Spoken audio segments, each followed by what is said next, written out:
পূর্ব বর্ধমানের কালনার ধাত্রীগ্রাম উচ্চ বিদ্যালয়ের সহ শিক্ষককে হেনস্থার অভিযোগ উঠেছে প্রধান শিক্ষিকার বিরুদ্ধে। প্রিয় শিক্ষককে হেনস্থার প্রতিবাদে সোচ্চার হলো স্কুলের পড়ুয়ারা।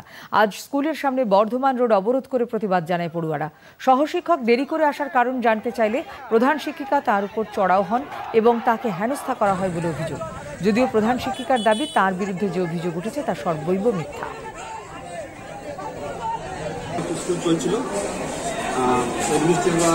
না থাকলেও আমাদের ক্লাস ডিস্ট্রিবিউশন হয় 10 জন ছাত্র টিচার অনুপস্থিত ছিলেন, সেই জন্য ক্লাস আমাদের দেখুন ছিল যে 7 পিরিয়ড পর্যন্ত ক্লাস করা হয়, কিন্তু উনি বললেন না 7 পিরিয়ড না 8 পিরিয়ড। তখন আমি বললাম আপনি তো অপমান করলেন, যিনি করেছেন এই কাজটা, যিনি প্রফেশনাল ক্লাস করেছেন, বন্টন করেছেন, টিচার এটাকে এই কাজটা করেন, কে কে ক্লাসগুলো করবে। যে ক্লাস আসেননি, যে টিচার আসেননি, সেই টিচারের ক্লাসটা অন্যজনকে দেওয়া হয়, এটা হলো প্রফেশনাল ক্লাস। তাই বলে আপনি তো ওনাকে অপমান করছেন। তা উনি আমার কোনো কথা না শুনে আমার ভিডিও করতে শুরু করলেন। তখন আমি ওনাকে প্রতিবাদ করি। সর্বৈব মিথ্যা অভিযোগ, আমাকেই হেনস্থা করা হয়েছে। আমার